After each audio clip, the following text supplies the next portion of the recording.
Hi there. Today I'm going to do a quick little safety talk and just go over a few critically important things that you want to make sure you always use when you're stone carving. I'd say first and foremost would be eye protection. I never ever carve without eye protection. The only thing that changes is when I'm grinding. I tend to use a goggle style and with a really strong dust seal. And you can tell they get quite dusty. In fact, this is what they look like. They've got a great rubber dust seal. When using any grinders or something that just creates volumes of dust, this is pretty much mandatory. This one's made by Uvex, and it's been a great product. I think it's kind of the best that I've been using. It's a little more expensive.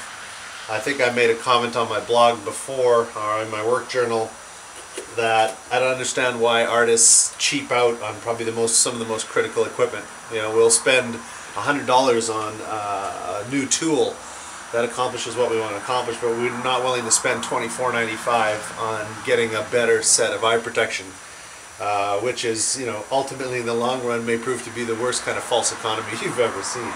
I do wear the simple glasses style. I don't wear this when I'm causing a lot of dust or when I'm using blades. I use this when I'm maybe fretting, chipping, you know, basically where I know I have controlled sized chips and I can get a good seal around here and I'm not filling my eyes with dust. Hearing protection, always. Maybe even multiple levels, and this is something else that I've considered. I've met a lot of artists that are working with iPods, MP3 players, and I myself was doing it for years. And what I found is I had to have my hearing checked in February, and I noticed that there is a change in my hearing. And I'm pretty sure it comes from having those buds inside your ear with the tunes cranked while you're working. A wonderful environment, but I've since switched to a stereo component system, and I just crank it up.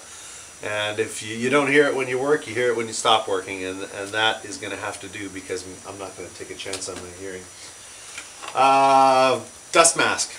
Yeah, this is another one where it could be false economy. You can maybe get a small little face cover. You can wear a little, you know, bandana, kind of the bandito style across your mouth, and you think that's going to be adequate. But truth be told, it's not. And depending on the type of stone, many stones are off-gassing. Many of the colors that you love to carve are somewhat toxic or highly toxic minerals. Right down to serpentines are full of asbestos. You can't really take any chance with it, and I prefer the back pickup. It goes over the top of you, fits onto your face like so, beautiful, and you know you're set to go, and it's picking clean air so your cartridges stay a lot cleaner. You can blow your cartridges out a bit to get a bit more life out of them, but you need to be practical there too and just say, you know, my lungs are more important to me than a $10 set of replacement particle cartridges for my respirator. So all of this kit, I wear it all of the time. I do not recommend that anyone carve any kind of stone at any time not wearing full regalia. And I do wear full gloves because you have to remember when some of the blades are grinding into stone, the temperatures are good enough to burn you. And you'll also notice today's a cold day, but I'm wearing a heavy canvas duck jacket because the impact of these things, and there's also the fact of sometimes blades fail, pieces fly off, and I've had them impact me in the stomach. It's quite painful, and that's painful through an apron, a heavy jacket, a t-shirt sometimes. So safety is absolutely a priority, and I hope that everyone who's looking at these videos watches this safety video first. Thanks.